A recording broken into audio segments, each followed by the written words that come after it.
네, 대학물리학 문제풀이 14장 8번 풀이 시작하도록 하겠습니다. 주어진 문제는 지금 부피가 어, 부피가 10m 세제곱인 그 어떤 그 기체가 있는데, 그 기체의 압력이 이제 4atm, 즉 4기압이라고 합니다. 이때 이제 부피가 2배가 되었을 때 과연 압력이나 뭐 한일 이런 것들을 묻는 문제인데요. 이때 이제 그 기체가 부피가 2배로 팽창되었을 때 그냥 단순하게 팽창된 것이 아니라 온도가 일정한 등온 팽창을 했다는 점이 이제 독특하죠. 그 기체의 그 총량이 n이 3몰이다 라는 정보도 있습니다. 네, 일단은 첫 문제부터 풀어볼게요. 첫 문제는 이제 가번 문제인데, 가번 문제에서 하는 말은 지금 이렇게 등온 팽창을 했을 때 팽창 후의 기압이 얼마일 것이냐를 묻는 문제입니다. 뭐 이것은 저희가 알고 있다시피 이제 이상기체 상태 방정식을 통해서 쉽게 구할 수 있는데, 지금 기체가 단순하게 10에서 20으로 팽창한 것이기 때문에 기체의 상태나 기체의 상태 R, 기체 상수죠, 이 값이나 아니면 N, 뭐 기체가 유입되거나 뭐 누출되었다 이런 말이 없기 때문에 NR 값은 어떠한 상수를 띠고 있는데요. 근데 문제가 이제 이 과정 자체가 등온 팽창이기 때문에 따라서 팽창했을 때의 온도값도 일정합니다. 즉 그 압력과 부피와의 어떤 곱한 값이 단순하게 어떠한 상수값을 가져야 한다는 거니까요. 이제 부피가 2배가 됐으면 압력은 그의 절반, 2분의 1배가 되어야 하겠죠.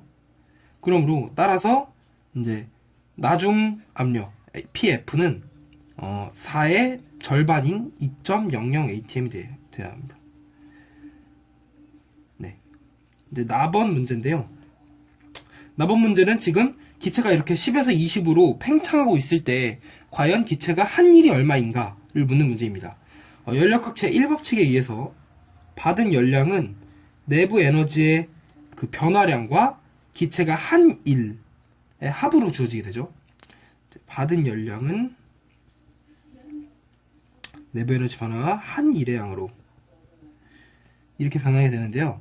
지금 문제가 내부 에너지는 단순하게 온도에만 의존을 하기 때문에 등온 팽창의 과정 속에서 어떠한 변화를 가지고 있지 않습니다. 즉 내부 에너지의 변화량은 0이에요.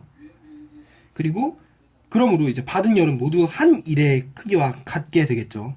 한 일의 정의는 dW는 PdV, 즉 이제 온도의 압력의 그 기본적인 차원이 이제 힘을 면적으로 나눈 것인데, 거기에 부피라는 면적의 세제곱, 그 길이의 세제곱 성분을 곱해서 따라서 이제 줄 성분이 나오겠죠. 뉴턴미터 성분이 나오겠죠. 이제 그것으로 dW를 말할 수가 있는데, 저희가 이제 이거를 적분을 하면 총 W는 이제 인티그럴 dW고 이게 이제 인티그럴 PdV가 되겠죠. 그쵸?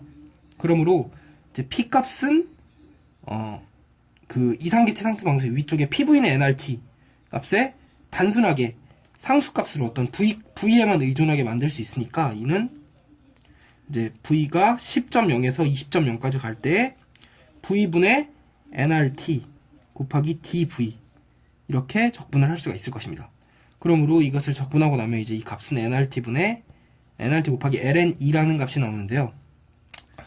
이때 이 nRT라는 값은 사실상 상수잖아요. 어떠한 상수인데 이 값을 우리가 PV 값을 구할 수가 있죠. 초기 상태의 PV 값이나 나중 상태의 PV 값을 대입한 것이 이 상수 값이기 때문에 전 초기 값의 PV 값을 대입을 해서 이제 4.00 atm 곱하기 10.0 미터 세제곱 곱하기 ln2 값이 이제 총 일량이 될 것입니다. 그런데 지금 이 atm이라는 단위는요, 실제적으로 대기압을 기준으로 한 단위이기 때문에 뉴턴 퍼 미터 제곱으로 바꿔주기 위해서, 즉 뉴턴 미터 제곱이 이제 같은 차원인 같은 표기로 파스칼로 표기하는데, 파스칼로 표기해주기 위해선 그 단위 변환이 필요합니다. 네, 1 atm이 1.01 곱하기 10의 5승 파스칼이라고 합니다. 이것은 이제 그 실제적으로 단위 변환이기 때문에 아셔야 되는 부분이 그 표나 이런 것을 참조하시면 되겠고요. 그렇기 때문에 이제 이 식에다가 대입을 한 후 계산을 하시면 대략 값이 나옵니다.